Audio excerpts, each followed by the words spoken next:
ಒಂದು ರಾಮಾಯಣದಲ್ಲಿ ಒಂದು ಸಣ್ಣ ಕಥೆ ಇದೆ. ಶ್ರೀರಾಮನು ಎಂತ ಮನುಷ್ಯನಂದ್ರೆ ನಾಯಿಗೂ ಕೂಡ ನ್ಯಾಯ ಕೊಡಿಸಿದ್ನಂತೆ. ಆ ನಾಯಿಗೆ ನ್ಯಾಯ ಕೊಡಿಸಿದಂತ ಸಂದರ್ಭದಲ್ಲಿ ಆದಂತ ಗಲಾಟೆ ಏನಂದ್ರೆ ಆಹಾರ ಅನ್ನದ ವಿಷಯದಲ್ಲಿ ಗಲಾಟೆ ಆಯ್ತು, ಮಾನವನಿಗೂ ನಾಯಿಗೂ. ಆದ್ರೆ ಇವತ್ತು ಕರ್ನಾಟಕ ರಾಜ್ಯದಲ್ಲಿ ನಾವು ಮಾಡಿರ್ತಕ್ಕಂಥ ಸಂಕಲ್ಪ ಯಾರೊಬ್ರು ಕೂಡ ಹೊಟ್ಟೆ ಹಸುವಿನಿಂದ ಬಳಲಬಾರದು ಅಂತೇಳಿ ಈ ರೀತಿಯಾದಂತ ರಾಮ ರಾಜ್ಯನ ಕಟ್ಟಂತ ಪ್ರಯತ್ನ ಮಾಡ್ತಾ ಇದೀವಿ. ನಾವು ಮಾಡ್ತಿರ್ತಕ್ಕಂಥ ಕೆಲಸ ರಾಮನ ಬರೀ ಬಾಯಲ್ಲ, ರಾಮನ ಆಶೋತ್ತರಗಳನ್ನ ನಿಜವಾಗ್ಲೂ ಈಡೇರಿಸಬೇಕು ಅನ್ನೋದನ್ನ ಈ ಸರ್ಕಾರ ಮಾಡ್ತಿರ್ತಕ್ಕಂಥ ಕೆಲಸನ ರಾಮ 100ಕ್ಕೆ 100 ಮೆಚ್ಚುತ್ತಾನಂತ ಈ ಸಂದರ್ಭದಲ್ಲಿ ನಾನು ಹೇಳ್ತೀನಿ. ಸಭಾಧ್ಯಕ್ಷರೇ, ಇವತ್ತು ವಿದ್ಯುತ್ ಯಾವ ತರ ಆಗೋಗಿದೆ ಅಂತಂದ್ರೆ ಮನೆಯಲ್ಲಿ ನಾವು ಉಸಿರಾಡಂತ ಗಾಳಿ ಆಗಿರ್ಬೋದು, ಕುಡಿಯಂತ ನೀರಾಗಿರ್ಬೋದು, ತಿನ್ನಂತ ಆಹಾರ ನಮ್ಗೆ ಯಾವ ರೀತಿಯಾಗಿ ಮೂಲಭೂತವಾಗಿ ಆಗಿದೆಯೋ ಅದೇ ರೀತಿಯಲ್ಲಿ ವಿದ್ಯುತ್ ನಮ್ಗಾಗಿದೆ. ಸಭಾಧ್ಯಕ್ಷರೇ, ಮನೆಯಲ್ಲಿ ಬೆಳಕು ಬೇಕಂದ್ರೆ ವಿದ್ಯುತ್ ಬೇಕು, ಮೊಬೈಲ್ ಅಲ್ಲಿ ನಾವು ಯಾರ ಹತ್ರ ಆದ್ರೂ ಮಾತಾಡಬೇಕು, ಸಂಭಾಷಣೆ ನಡೆಸಬೇಕಂದ್ರೆ ವಿದ್ಯುತ್ ಬೇಕು, ಮನೋರಂಜನೆ ಟಿವಿಗೆ ವಿದ್ಯುತ್ ಬೇಕು, ಕಾಯಿಸ್ಕೊಳ್ಳೋ ನೀರಿಗೆ ವಿದ್ಯುತ್ ಬೇಕು, ಅಡುಗೆ ಮಾಡೋ ಅನ್ನಕ್ಕೆ ವಿದ್ಯುತ್ ಬೇಕು. ಸಭಾಧ್ಯಕ್ಷರೇ, ವಿದ್ಯುತ್ ಕೂಡ ಇವತ್ತೊಂದು ಮೂಲಭೂತ ಸೌಕರ್ಯ ಆಗಿದೆ. ಈ ಹಿಂದೆ ನಮ್ಮ ಸರ್ಕಾರ ಅಧಿಕಾರಕ್ಕೆ ಬರಕ್ ಬದಲು ಬಡತನ ಮನೆಗಳಲ್ಲಿ ನಾವು ಹೋಗಿ ನೋಡಿದೀವಿ. ಸಭಾಧ್ಯಕ್ಷರೇ, ತಿಂಗಳು ಮುಗಿತಾ ಇದ್ದಂಗೆ ಮೀಟರ್ ರೀಡರ್ ಬಂದು ಬಿಲ್ ನೋಡಿದಂತ ಸಂದರ್ಭದಲ್ಲಿ ಬಿಲ್ ನ ಕಟ್ಟಕ್ ಆಗುತ್ತೋ ಇಲ್ವೋ, 3-4 ದಿನದೊಳಗಡೆ ಬಿಲ್ ನಾನು ಕಟ್ಟಿಲ್ಲ ಅಂತಂದ್ರೆ ಬಂದ್ ನನ್ನ ಕರೆಂಟ್ ಕನೆಕ್ಷನ್ ನ ವೈರ್ ನ ತೆಗೆದಾಕಿದಾಗ ಯಾವ ರೀತಿಯಲ್ಲಿ ಸಮಾಜದಲ್ಲಿ ನಾನು ಅವಮಾನನ ಸಹಿಸ್ಕೋಬೇಕು ಅನ್ನೋಂತ ಒಂದು ಆತಂಕ, ಭಯ ಪ್ರಜೆಗಳಲ್ಲೇನಿತ್ತೋ ಇವತ್ತು ಆ ಆತಂಕನ ಭಯನ ಇವತ್ತು ಪ್ರಜೆಗಳಲ್ಲಿ ತೆಗೆದಾಕಿರ್ತಕ್ಕಂಥ ಕೆಲಸ ಮಾಡಿರೋದಂದ್ರೆ ಇವತ್ತು ನಮ್ಮ ಸರ್ಕಾರ ಅಂತ ಹೆಮ್ಮೆಯಿಂದ ಹೇಳ್ಕೊತೀನಿ. ನೆಮ್ಮದಿನ ಕೊಟ್ಟಿದೆ ನಮ್ಮ ಸರ್ಕಾರ. ಇವತ್ತೊಂದು ಬಡ ಕುಟುಂಬಕ್ಕೆ ಸ್ವಾಭಿಮಾನನ ಕೊಟ್ಟಿದೆ ನಮ್ಮ ಸರ್ಕಾರ. ಉಚಿತವಾಗಿ ವಿದ್ಯುತ್ನ ಕೊಟ್ಟಿದೆ ನಮ್ಮ ಸರ್ಕಾರ.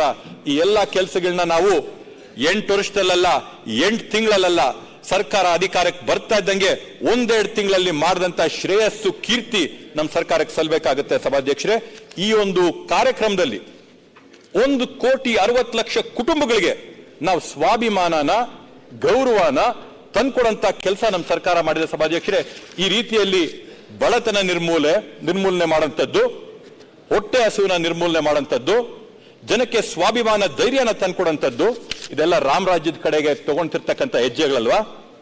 ಇದರಲ್ಲಿ ನಮಗೆ ಬೇಕಾದಂತ ಸಹಕಾರ ಕೊಡುವಂಥದ್ದು ಎಲ್ಲರ ಜವಾಬ್ದಾರಿ ಅಲ್ವಾ? ನಾವು ಇದರಲ್ಲಿ ಏನಾದರೂ ಪಕ್ಷಪಾತ ಮಾಡಿದೀವ? ಜಾತಿ, ಮತ, ಭೇದ ಭಾವ, ಧರ್ಮ ನೋಡಿ ನಾವು ಇವತ್ತು ಈ ಭಾಗಿಗಳನ್ನ ಕೊಟ್ಟಿದೀವ? ಎಲ್ಲರಿಗೂ ಕೂಡ ಯಾರು ಅರ್ಹ ಪಡಿತರಿದಾರೋ ಎಲ್ಲರಿಗೂ ಕೂಡ ನಾವು ಈ ಸಮಾನವಾಗಿ ಹಂಚಂತ ಕೆಲಸ ಮಾಡಿದೀವಿ. ಸಮಾಜನೇ ಏಳಿಗೆ ಮಾಡಂತ ಕೆಲಸನ ಇವತ್ತು ನಮ್ಮ ಸರ್ಕಾರ ಮಾಡಿದೆ. ಸಭಾಧ್ಯಕ್ಷರೇ, ಅದೇ ನಿಟ್ಟಿನಲ್ಲಿ ಇವತ್ತೇನು ಶಕ್ತಿ ಯೋಜನೆ ಇದೆ, ಶಕ್ತಿ ಯೋಜನೆ ಅಡಿಯಲ್ಲಿ ರಾಜ್ಯಾದ್ಯಂತ ಇರತಕ್ಕಂಥ ಸುಮಾರು 3.5 ಕೋಟಿ ಹೆಣ್ಮಕ್ಳು ಸುಮಾರು 150 ಪ್ರಯಾಣಗಳನ್ನ ಇವತ್ತು ಮಾಡಿದ್ದಾರೆ. ಸಭಾಧ್ಯಕ್ಷರೇ, ಮಾತಾಡ್ತಾ ಇರಬೇಕಾದಾಗ ಡಾಕ್ಟರ್ ರಂಗನಾಥ್ ಅವರು ತುಂಬಾ ಚೆನ್ನಾಗಿ ಹೇಳಿದ್ರು. 50 ರೂಪಾಯಿನ ಬೆಲೆ ಏನು ಅಂತಂದ್ರೆ ಒಂದು ಗ್ರಾಮಕ್ಕೆ ಹೋಗಿ ಒಂದು ದಿನ ಇದ್ ಬನ್ನಿ, 50 ರೂಪಾಯಿನ ಬೆಲೆ ಏನು ಅಂತ ಗೊತ್ತಾಗುತ್ತೆ. ಆ ಒಂದು ನಿಟ್ಟಿನಲ್ಲಿ ಒಂದು ಹೆಣ್ಮಗು ಒಂದು ಬಸ್ಸಲ್ಲಿ ಮೊದಲು ಪ್ರಯಾಣ ಮಾಡ್ಬೇಕಂದ್ರೆ 3-4 ಸರಿ ಆಲೋಚನೆ ಮಾಡ್ಬೇಕಾಗಿತ್ತು. ನನ್ನ ಗಂಡನ್ಗೆ ಹೇಳ, ನನ್ನ ಮಾರ್ಕೆಟ್ ಇಂದ ಏನಾದ್ರೂ ತರಕ್ಕೆ, ಇಲ್ಲಿಂದ ಹೋದ್ರೆ ಕಾಸು ಖರ್ಚಾಗುತ್ತಾ, ಯಾರನ್ನಾದ್ರೂ ಡ್ರಾಪ್ ಕೇಳ್ಬೇಕಾ ಅನ್ನಂತ ಒಂದು ಭಯ ಏನಿತ್ತು ಹೆಣ್ಮಕ್ಳಿಗೆ, ಇವತ್ತು ಆ ಭಯನ ತೆಗೆದಾಕಿದೀವಿ. ಸಭಾಧ್ಯಕ್ಷರೇ, ಧೈರ್ಯವಾಗಿ ಅವ್ರ ಹಕ್ಕನ್ನ ಅವರು ಪ್ರತಿಯೊಂದು ಸರ್ಕಾರಿ ಬಸ್ಸಲ್ಲಿ ಹತ್ಕೊಂಡು ಅವರು ಮಾರ್ಕೆಟ್ಗೆ ಹೋಗೋದಾಗಿರ್ಬೋದು, ಉದ್ಯೋಗಕ್ಕೆ ಹೋಗೋದಾಗಿರ್ಬೋದು, ವಿದ್ಯಾಭ್ಯಾಸಕ್ಕೆ ಹೋಗೋದಾಗಿರ್ಬೋದು, ಧರ್ಮಸ್ಥಳಗಳಿಗೆ ಹೋಗೋದಾಗಿರ್ಬೋದು, ಧಾರ್ಮಿಕ ಸ್ಥಳಗಳಿಗೆ ಹೋಗೋದಾಗಿರ್ಬೋದು, ಅವೆಲ್ಲವಕ್ಕೂ ಕೂಡ ಅವರು ನಿರ್ಭೀತಿಯಾಗಿ ಓಡಾಡಂತ ಕೆಲಸ ನಾವು ಮಾಡಿದೀವಿ.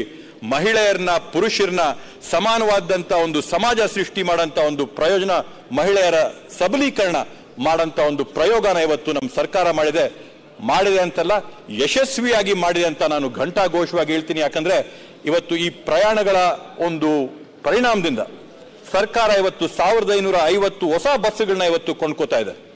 ಹಿಂದೆ ಇದ್ದಂತ ಸರ್ಕಾರದಲ್ಲಿ ನಿಗಮಗಳು ಮುಚ್ಚೋದಂತ ಪರಿಸ್ಥಿತಿಗಳಿದ್ದವು, ಇವತ್ತು ಪುನಶ್ಚೇತನಗೊಂಡು ಹೊಸದಾಗಿ ನೂತನವಾಗಿ ಬಸ್ಸುಗಳನ್ನ ಕೊಂಡ್ಕೊಳ್ಳುವಂತ ಸ್ಥಿತಿಗೆ ತಂದಿರತಕ್ಕಂಥದ್ದು ನಮ್ಮ ಸರ್ಕಾರದ ಶ್ರೇಯಸ್ಸು, ಕೀರ್ತಿ. ಸಭಾಧ್ಯಕ್ಷರೇ, ಅದೇ ರೀತಿಯಲ್ಲಿ ಯುವಕರ ಒಂದು ಸಬಲೀಕರಣ, ಯುವಕರನ್ನ ಮೇಲೆತ್ತಂಥದ್ದು ಇವತ್ತು ಎಲ್ಲ ಸರ್ಕಾರಗಳ, ಎಲ್ಲ ರಾಜ್ಯಗಳ ಜವಾಬ್ದಾರಿ. ಸಭಾಧ್ಯಕ್ಷರೇ, ನಮ್ಮ ಒಂದು ದುರ್ದೈವ ಏನಂತಂದ್ರೆ 25 ವರ್ಷದ ಆಸ್ಪಾಸ್ ಇರ್ತಕ್ಕಂಥ 42% ಯುವಕರು ಇವತ್ತು ನಿರುದ್ಯೋಗಿಗಳಾಗಿದ್ದಾರೆ. ಸಭಾಧ್ಯಕ್ಷರೇ, ಚುನಾವಣೆ ಸಂದರ್ಭಗಳಲ್ಲಿ ದೊಡ್ಡ ದೊಡ್ಡ ನಾಯಕರಿಗೆ ಬಂದು ದೊಡ್ಡ ಘೋಷಣೆಗಳು ಮಾಡ್ತಾರೆ. ಪ್ರತಿ ವರ್ಷ 2 ಕೋಟಿ ಉದ್ಯೋಗಗಳನ್ನ ನಿಮಗೆ ಸೃಷ್ಟಿ ಮಾಡ್ಕೊಡ್ತೀವಿ ಅಂತೇಳಿ. ಸಭಾಧ್ಯಕ್ಷ, ಇವತ್ತಿಗೂ ಆ 2 ಕೋಟಿ ಉದ್ಯೋಗಗಳಲ್ಲಿ ಒಂದು ಕೂಡ ನಾವು ನಮ್ಮ ಕರ್ನಾಟಕ ರಾಜ್ಯದಲ್ಲಿ ನೋಡಿಲ್ಲ. ಈ ಒಂದು ತಾರತಮ್ಯ ಮಾಡಿದ್ರು ಕೂಡ ಅದಕ್ಕೆ ಇಷ್ಟು ಪ್ರಚಾರ ತಗೋತಾರೆ. ಆದ್ರೆ ನಾವು ಈ ರಾಜ್ಯದಲ್ಲಿ ಇಷ್ಟು ದೊಡ್ಡ ಒಂದು ಕಾರ್ಯಕ್ರಮನ ಕೊಟ್ಟಿದ್ದೀವಿ, ತಗೊಂಡಿದ್ದೀವಿ. ಆದ್ರೆ ನಮ್ ದುರ್ದೈವ, ನಮ್ಗೆ ಇಷ್ಟು ಕೂಡ ಪ್ರಚಾರ ಸಿಗ್ತಾ ಇಲ್ಲ.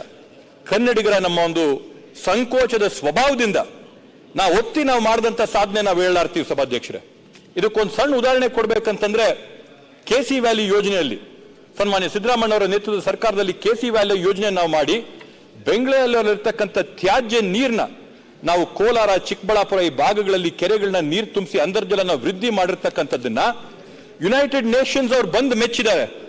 ಯುನೈಟೆಡ್ ನೇಷನ್ಸ್ ಬಂದಿದ್ದನ್ನ ನೋಡ್ಕೊಂಡೋಗಿ ನೀವು ಮಾಡಿರ್ತಕ್ಕಂಥ ಕಾರ್ಯಕ್ರಮ ಪಾರದರ್ಶಕವಾದಂತ, ಪ್ರಾಮಾಣಿಕವಾದಂತ, ಐತಿಹಾಸಿಕವಾದಂತ ಕಾರ್ಯಕ್ರಮ ಅಂತೇಳಿ ಯುನೈಟೆಡ್ ನೇಷನ್ಸ್ ಅವ್ರು ಹೇಳ್ತಾರೆ.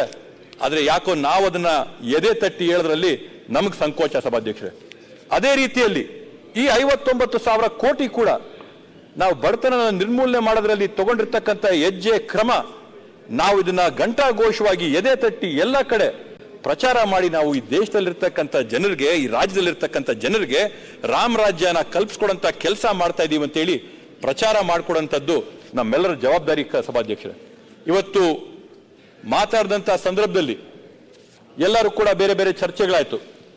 ಕೇಂದ್ರದಿಂದ ನಮಗೆ ಯಾವ ರೀತಿಯಾದಂತ ಲೋಪಗಳಾಗಿದೆ, ಕೇಂದ್ರದಿಂದ ನಮಗೆ ಯಾವ ರೀತಿಯಾದಂತ ಕೋತಾಗಳಾಗಿವೆ ಅಂತೇಳಿ ಎದ್ದು ಕಾಣ್ತಾ ಇದೆ. ಸಭಾಧ್ಯಕ್ಷರೇ, ಮೊನ್ನೆ ನಾವು ದೆಹಲಿಗೆ ಹೋದಂತ ಸಂದರ್ಭದಲ್ಲಿ ಒಂದು ಅಂಕಿ ಎದ್ದು ನಿಲ್ತದೆ.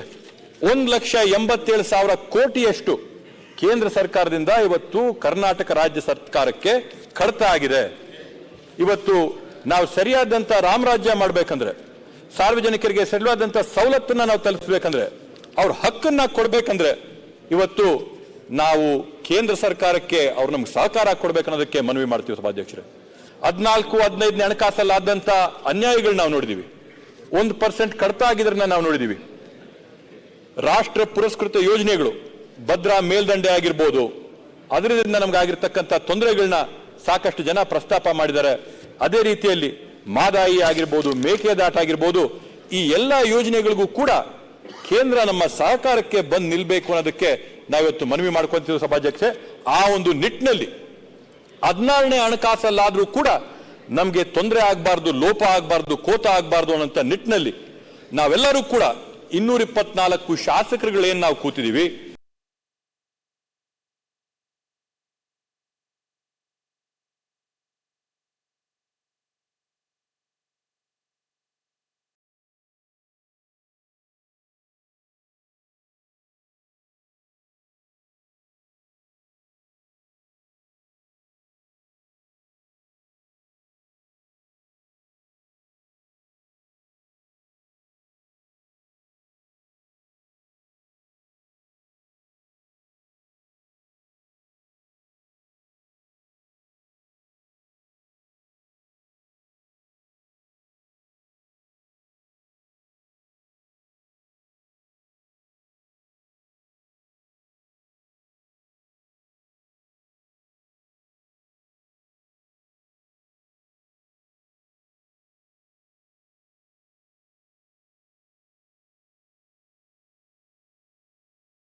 ಇರಬೇಕಾದಂತ ಸಂದರ್ಭದಲ್ಲಿ ನಮ್ಮ ಸರ್ಕಾರ ಎಂತ ದೃಢವಾದಂತ ನಿರ್ಧಾರಗಳು ಕ್ರಮಗಳನ್ನ ತಗೊಂಡಿದೆಯಾ ಅಂತಂದ್ರೆ ಕಳೆದ 8 ತಿಂಗಳೊಳಗಡೆ ನಾವು ಸುಮಾರು 16,000 ಜನಕ್ಕೆ ಸರ್ಕಾರಿ ಹುದ್ದೆಗಳಿಗೆ ನೇಮಕಾತಿ ಮಾಡುವಂತ ಕೆಲಸನ ಮಾಡಿದೀವಿ.